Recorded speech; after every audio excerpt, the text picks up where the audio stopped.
Ready ಆಯ್ತಾ ಮಗಳೇ? ಹಾ. ನೋಡು Janani, this is your first day of the final year. ಇಷ್ಟು ವರ್ಷ ಏನು ಓದಿದೆಯಲ್ಲ ಅದೆಲ್ಲವನ್ನ ಈ ವರ್ಷ ಅನ್ವಯ ಮಾಡ್ತೀಯ ನೀನು. ನಿನ್ನ ವೃತ್ತಿ ಜೀವನದ ಬಹಳ ಪ್ರಮುಖವಾದ ವರ್ಷ ಅಮ್ಮ ಇದು. ಓದಿನ ಸಂಬಂಧ ಮನಸ್ಸು ಅತ್ತಿತ್ತ ಹರಿದಾಡೋದಕ್ಕೆ ಅನೇಕ ಕಾರಣಗಳಿರ್ಬೋದು, ಅನೇಕ ಪ್ರಸಂಗಗಳು ಬರಬಹುದು. ಅದು ಯಾವುದೇ ರೂಪದಲ್ಲಾದರೂ ಇರಬಹುದು, ಯಾವುದೇ ದಿಕ್ಕಿನಾದರೂ ಬರಬಹುದು. ನಾವು ಬಿರುಗಾಳಿಗೆ ಬಾಗಿ ಬಿದ್ದುಬಿಡ್ಬೋದಾದಂಥ ಬಾಳೆ ಮರ ಆಗಬೇಕಾ ಅಥವಾ ಬಿರುಗಾಳಿಗೆ ಎದುರಿಗೆ ನಿಂತ್ಕೊಳ್ಳುವಂಥ ಅರಳಿ ಮರ ಆಗಬೇಕಾ? ತೀರ್ಮಾನ ನಮ್ಮದೇ ಅಮ್ಮ.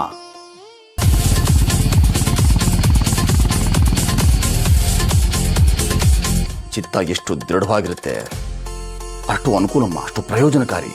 ಓದು ಅನ್ನೋದು ಒಂದು ತಪಸ್ಸು ಮಾಡ್ದಾಗಿರ್ಬೇಕಮ್ಮ. ಶೋರಪ್ಪ.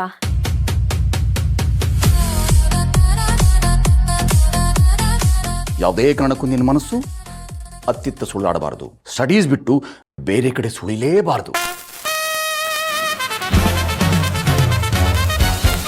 ನೋಡು ಮಗಳೇ, ಕಾಲೇಜಿನ ಪ್ರಾಂಗಣದವರೆಗೆ ಈ ಅಪ್ಪ ಬರ್ಬೋದು, ಆದರೆ ಕಾಲೇಜಿನ ಒಳಗೆ ಏನು ನಡೆಯುತ್ತೋ ಆಗು ಹೋಗುಗಳಿಗೆಲ್ಲ ನೀನೇ ಜವಾಬ್ದಾರಳು. ಸರಿಯಪ್ಪ. ಅಲ್ಲ ರೀ, ಕಾಲೇಜು ಮನೆ ಅಂತಿರೋ ನಮ್ಮ ಮಗಳಿಗೆ ಏನು ಸಮಸ್ಯೆ ಬರೋದಕ್ಕೆ ಸಾಧ್ಯ? ಅದು 2 ವರ್ಷ ಇಲ್ಲದೆ ಇರೋದು. ತೊಂದರೆ ಏನು ಹೇಳಿ ಕೇಳಿ ಬರುತ್ವಾ? ಯಾವಾಗ ಬೇಕಾದ್ರೂ ಬರ್ಬೋದು, ಹೇಗೆ ಬೇಕಾದ್ರೂ ಬರ್ಬೋದು.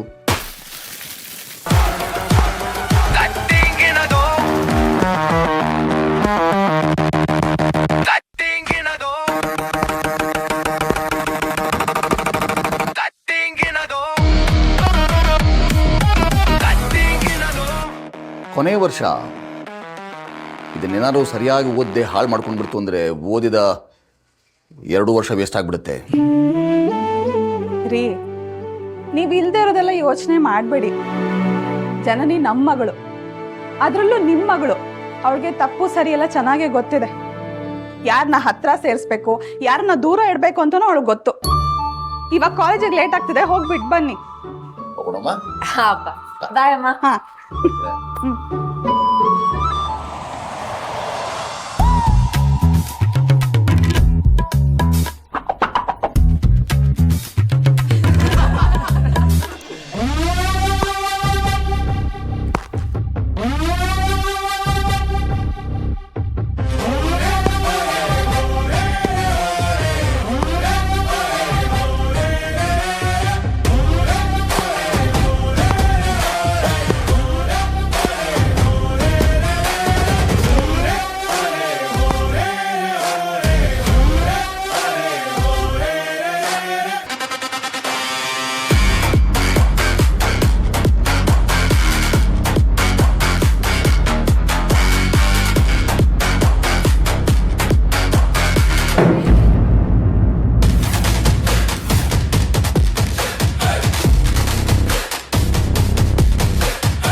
ಏನು ಲೆಕ್ಚರರ್ ಅಂದ್ರೆ ಸ್ವಲ್ಪ ರೆಸ್ಪೆಕ್ಟ್ ಇಲ್ವಾ?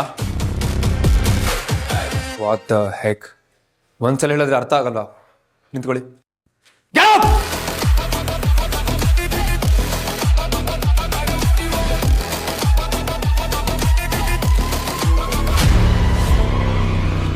ವಾಟ್?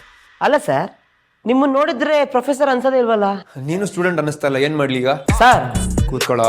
ಸರ್ ಕೂತ್ಕೊಳ್ಳೋ. ಅಲ್ಲ ಸರ್, ಕೂತ್ಕೊಳ್ಳೋ. ನಿಮ್ ಕ್ಲಾಸ್ ರೂಮ್ ಸ್ಟ್ರೆಂತ್ ಎಷ್ಟು? 26 ಸರ್. 26 ಸರ್. 26. ಎಷ್ಟು ಜನ ಪ್ರೆಸೆಂಟ್ ಇದ್ದೀರಾ? ಈಗ 21 ಸೆಕೆಂಡ್ಸ್ ಕೊಡ್ತೀನಿ, ಅಷ್ಟ್ರಲ್ಲಿ ಎಲ್ಲರೂ ಪಟ ಪಟ ಅಂತ ಹೆಸರು ಹೇಳ್ಬೇಕು. Start. Yogi sir. Fatima sir. Janani Shyam Sundar. ಏನ? ಜನನಿ ಶ್ಯಾಮ್ ಸುಂದರ್. ಕೇಳಿಸ್ಲಿಲ್ಲ. ಅಮ್ಮಗೇನ್? ಜನನಿ ಶ್ಯಾಮ್ ಸುಂದರ್. ಕೇಳಿಸ್ತಾ ಇಲ್ಲ. ಜನನಿ ಶ್ಯಾಮ್ ಸುಂದರ್. ಜೋರಾಗಿ ಹೇಳು. ಜನನಿ ಶ್ಯಾಮ್ ಸುಂದರ್. ನನಗೆ ನಿನ್ನ ಹೆಸರು ಅಷ್ಟೇ ಸಾಕು, ನಿನ್ನ ತಾತ ಮುತ್ತಾತಂದೆಲ್ಲ ಬೇಡ. ಇನ್ನೊಂದ್ಸಲ ಹೇಳು. ಜನನಿ.